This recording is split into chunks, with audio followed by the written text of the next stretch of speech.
Welcome to HPEF Presents, the official podcast of the HP Education Fandom. And your source for the latest news, updates, and interviews for all of HPEF's upcoming events. Stick around.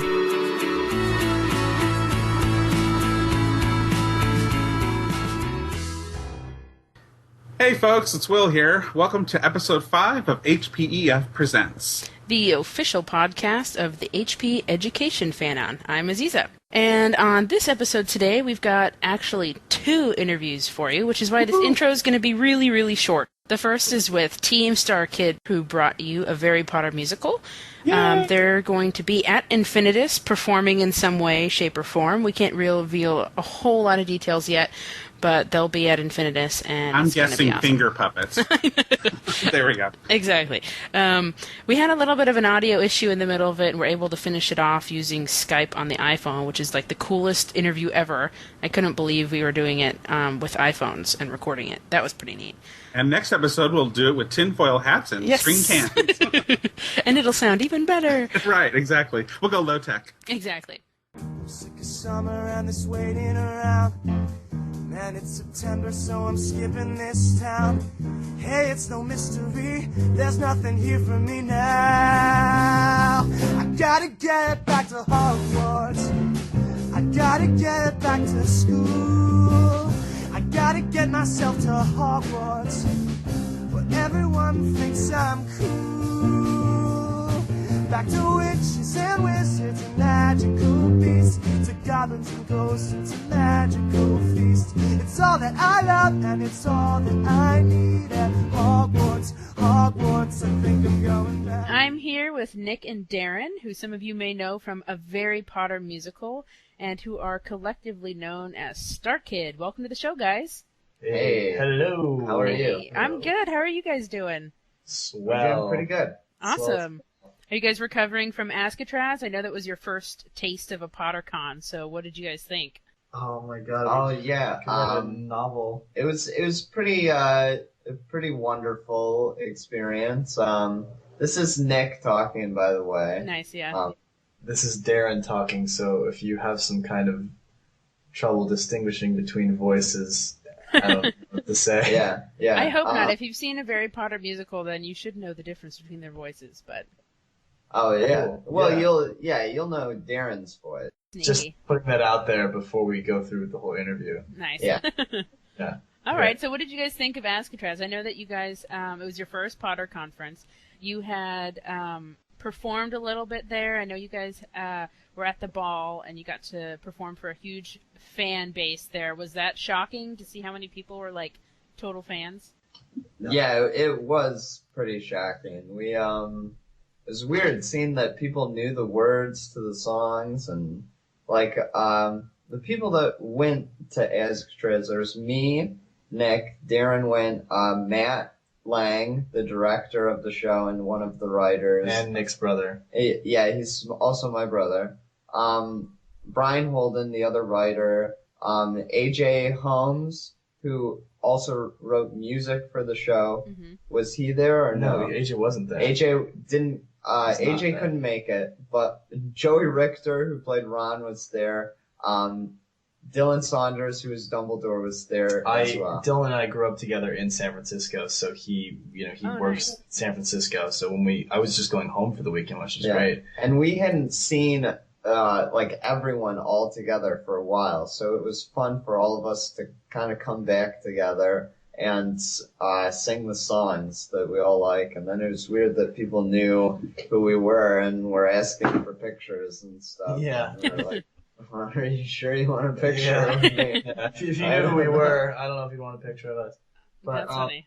No, the whole thing was shocking, but it's a double-edged sword because obviously it's incredibly endearing and incredibly touching that people did know the words, and it's nice to see people enjoying something that you just enjoy. I mean, we just have a blast putting on the show, and it was never supposed to be what it has become, nor was it ever intended to, and so seeing people who are really having a great time singing along is very, very, it's just heartwarming because we just love doing it. We do it in our apartment, by ourselves and singing to each other, and that's fun enough, and that's more than we could ever ask for. So to have other people in on it and very literally sharing this experience is really, really wonderful. Yeah, when Darren says, like, that we never intended it to be what it is like, we just kind of did it for ourselves, like, because we did it through this theater company called Basement Arts, and we've done plays like that before, like we did a Lord of the Rings and we did a Hobbit,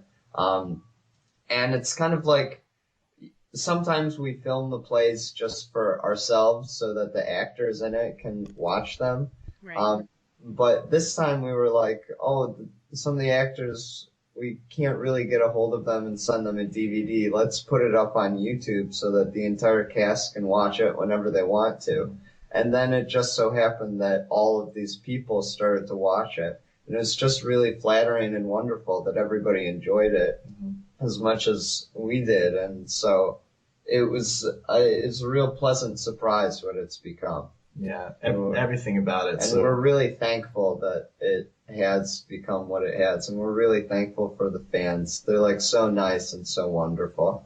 Yeah. Did you guys expect such a huge like fandom in Harry? Did you know that there was like a fandom of Harry Potter, or was it kind of a surprise? It's one of those things where, like, I could assume, I'm sure, like, you know, I mean, you can assume that any big pop culture phenomenon has its fan base. You know, it didn't shock me that there were so many Harry Potter fans. What shocked me was that we were held in such high regard within this fandom. Yeah. Because if anything, we were like, wow, Harry Potter fans are going to hate us for messing with their story. Yeah, the show is like kind of silly and goofy. Yeah. When we did a Lord of the Rings show, we there were some Lord of the Rings fans that came to see it, and like we just completely ruined that story. And like there's a clip from it up on our YouTube channel where Gollum's there and he's like a puppet, and we had like Sauron come back at the end, only Sauron,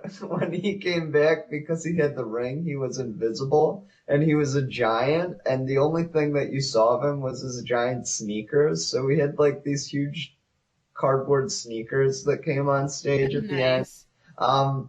So, and then like, J.R.R. Tolkien was the narrator, and they kept on talking to him, and they called him Jack, which isn't really J.R.R. Tolkien's name, but we thought it was funny if they called him Jack. And then after the show, all of the Lord of the Rings fans were talking to us, and were like, you know, Sauron doesn't come back at the end. And we were like, yeah. Yes, it's Sorry. satire. Sorry about that. That's hilarious. To clarify, because we get a lot of questions about, emails and through Facebook and all kinds of, any way people contact us, we've gotten these questions, about what is Basement Arts, like what is this company? When we say theater company, it sounds a lot more professional than it is. Not to say that it's unprofessional, but Right. it's a student group. It's not like it was some theater in Ann Arbor that we went to or anything. Basement Arts is something that the theater department does, that the students kind of run. They're, you know, acted, produced, directed, all by students, obviously with like a faculty moderator, but he has very little to any hand in the entirety of this basement. Yeah, he just kind of watches and makes sure that nobody's killing each other. dies. Yeah. So this is through University of Michigan, where you guys all. People can look it up. Like it's a basic, very humble, student-run theater group. It's called Basement Arts. If anyone listening is in Michigan or like it's near the Michigan area, or goes to the University of Michigan, Basement Arts has like a fall season and a spring season, and so the fall season starts like this October, I think. Free plays every weekend. It's free. All the plays are free every weekend. So that's how you guys did this all musical through the anything we've ever ever done. Yeah, the musical, like, because they provide you a space to do it. So so we did it with those guys. But usually they give you like $100, but we were like, no, we don't want the money because we don't really have the rights, so we will pay for it all ourselves. Right. So. And that's another thing, without getting too much into legalities and stuff. Another thing people ask was like, how did you get away with this? You have to understand, this is the same thing as if like I was a camp counselor and I had some kids in my cabin, and for Friday Talent Night, we did like a Harry Potter skit. It's the same thing. It's like no one's fan making fiction. any money. What's that? It's like fan fiction. No Yeah, one's making money off it's it. just fun. No one's making any money, and like we're not used. Here's another thing: we are not used to people seeing basement shows. The only people that see basement art shows are actors or friends of actors or people that you've broken up to come see you in a play. Yeah. So we had hundreds of people, crazing out the capacity of this building to see this. We were like, oh my god, like the power of the internet. Some people we had a family that brought, a mother brought 4 kids or something, her daughter and her friends from Chicago, which is a significant drive. Yeah, it's pretty to weird. Ann Arbor. And so I don't know how they found out about it because we were so lazy we didn't put up posters. Yeah, and we had to have a disclaimer at the front where Brian had to say, listen, I don't know what you think this show is. Yeah, it's a Harry Potter-based musical, but you just drove to a college campus and are seeing a show for free at 11 o'clock at night. I don't know if you're expecting the most clean, wholesome out here, thing. yeah. So we had to say it had a bit of adult content and so forth. But nevertheless, it was really exciting that was the most exciting part for us. Aside from the fact that we had fun, it was cool to have so many people coming to see your show and enjoying it. And staying for all 3 hours. Yeah, it was 3 hours long, and a bunch of there were 5 performances, and 3 were at 7, and then 2 of them were at 11 o'clock. So the people that came to the 11 o'clock show were there for 3.5 hours. And then they'd have to come an hour early because the line was so long to get into the show. So it's they were there for a good 4 to 5 hours. By the time weird. we started our 7 o'clock show, there'd be people already out lined up and waiting for the next one. Yeah, Goodness. which is just so crazy. That's never happened. We've never had to add another show, and it's just the humility and the humble beginnings of what Basement Arts is sort of about does not really equate to me what happened with this show. So it was big enough even before it was on the internet, and which is partially why we put it up online because we had such a great time and it was such a hit. A lot of our friends loved it. You wanted to share it with everybody. Yeah, we really do. And when I came out to LA and people were like, so what have you been up to? What have you been doing? I'd say, I did this Harry Potter musical. It was really fun. And the most you get is sort of a pat on your head, that's nice. Yeah. Because you can't really explain what it was. So putting it online was a way. Yeah. Because when you say Harry Potter musical, it could either be good or it could be so bad. Yeah, the reaction. Yeah, it could be just the most horrendous thing. It was I also, at the time, I lost my job and I went back to Michigan to go work on the Harry Potter play. So people said, hey, what are you up to? And I was like, nothing. Nothing. Because I didn't want to tell people I was working on a play of Harry Potter for fun. That's hilarious. Yeah, so that's where we're at.